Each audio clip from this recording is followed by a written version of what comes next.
இன்றைக்கி நம்ம என்ன பார்க்க போகிறோம்னா இன்விசிபிள் செயின் மேக்கிங் தான் பார்க்க போகிறோம். இந்த கியர் ஒயர் சொல்லுவாங்க, இந்த ஒயர் வச்சு தான் நம்ம பண்ண போகிறோம். இந்த ஒயரை வந்து நம்ம இன்ச் டேப்பில் 18 இன்ச்சு கட் பண்ணி எடுத்துக்கணும். நம்ம கட் பண்ணி எடுத்துருக்கேன் பாருங்கள், 18 இன்ச்சு கட் பண்ணி எடுத்துக்கணும். இதில் நம்ம இந்த கிளிப் ஸ்டோன் வச்சு தான் இன்றைக்கி பண்ண போகிறோம்.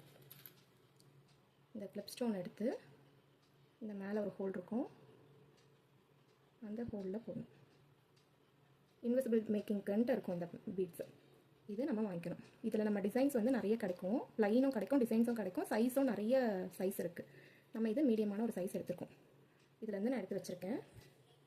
இப்போ இந்த கிளிப் ஸ்டோன் போட்டுட்டு ரெண்டு சைடும் ரெண்டு பீடை போடுறேன்.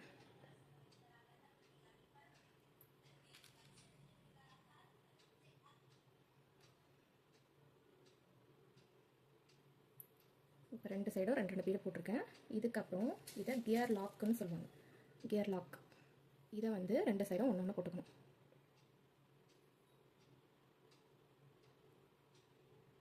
இப்போ ஈக்குவலாக இங்கே மேலே ஈக்குவலாக இருக்கான்னு பார்த்துக்கோங்க. அப்படியே கீழே கொண்டு வந்து ஈக்குவலாக இருக்கான்னு பார்த்துட்டு இந்த ஃப்ளாட் நோஸ் பிளேயர் இருக்கா, இதை வச்சு ஒரு ப்ரெஸ்ஸு அந்த கியர் லாக்கை ப்ரெஸ் பண்ணணும்.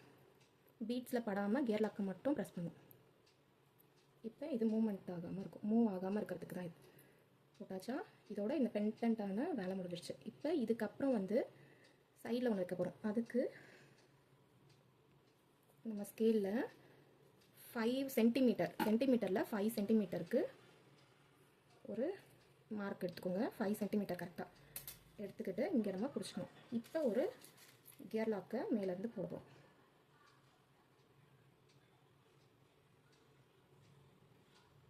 இப்போ இந்த இடத்துல மார்க் பண்ணி வச்சுருக்கோம்ல 5 சென்டிமீட்டர், அந்த இடத்துல வந்து இந்த கியர் லாக்கை வச்சு ஒரு ப்ரெஸ் கொடுத்துடணும். இப்போ நம்ம ஒரு பீடு, இங்கே 2 பீடு போட்டோம் பார்த்தீங்களா, சேம் அதே பீடை இங்கே மேலே இன்னும் ஒன்று போடுவோம். போட்டுட்டு திருப்பி ஒரு கியர் லாக்,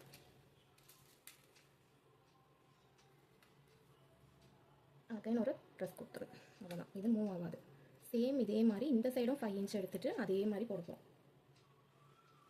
இந்த சைடு அட்ஜஸ்டபிள் செயின் மாதிரி இருக்கும், அட்ஜஸ்டபிள் ஹூக் இது பேர். பார்த்தீங்கன்னா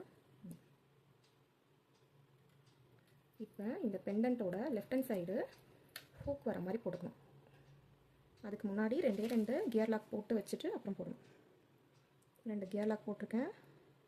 போட்டுட்டு இந்த ஹூக் வந்து தலைகீழே இருக்கிற மாதிரி பார்த்துட்டு உள்ளே இன்சர்ட் பண்ணணும். இப்போ இந்த ஸ்கேலில் 2 சென்டிமீட்டர் அளவு எடுத்து ஒரு மடக்கி விட்டுக்கணும். சேம் அதே மாதிரி ஆப்போசிட் சைடும் 2 சென்டிமீட்டர் எடுத்துகிட்டு ஒரு மடக்கிக்கணும். இப்போ இந்த லாக் போட்டிருக்கோம் பார்த்தீங்களா, அதில் ஒரே ஒரு லாக்கை மட்டும் எடுத்து இதுக்குள்ளே போட்டு நோஸ் பிளேயர் வச்சு ஒரு ப்ரெஸ் கொடுக்கணும். கொடுத்தாச்சுங்களா. இப்போ இந்த எக்ஸ்ட்ரா இருக்கா, இந்த எக்ஸ்ட்ராஸை கட் பண்ணி எடுத்துக்கணும்.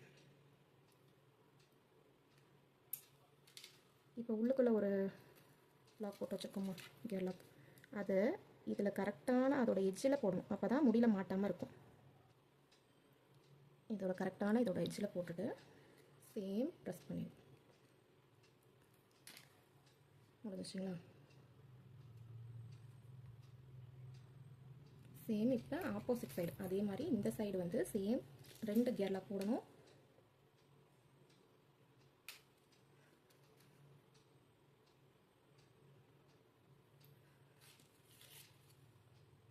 சென்டிமீட்டருக்கு ஒரு ப்ரெஸ் பண்ணிடணும்.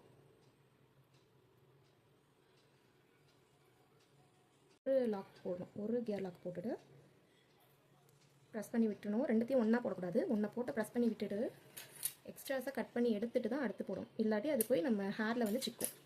இப்போ இது வந்து ஹேரில் அப்படியே போட்டிங்கன்னா இது ஹேரில் சிக்கும். இப்போது இதை எடுத்துகிட்டு வந்து அதில் மேலே போட்டு வெளியவே தெரியாத மாதிரி ஒரு ப்ரெஸ் கொடுக்கணும். அவ்வளோதான், அப்போ தான் ஃபினிஷிங் நீட்டாக இருக்கும். இப்போ சிம்பிளான இன்விசிபிள் செயின் ரெடி ஆகிடுச்சு. இதே மாதிரி டிஃப்ரெண்ட் கலரில் போட்டுருக்கேன்.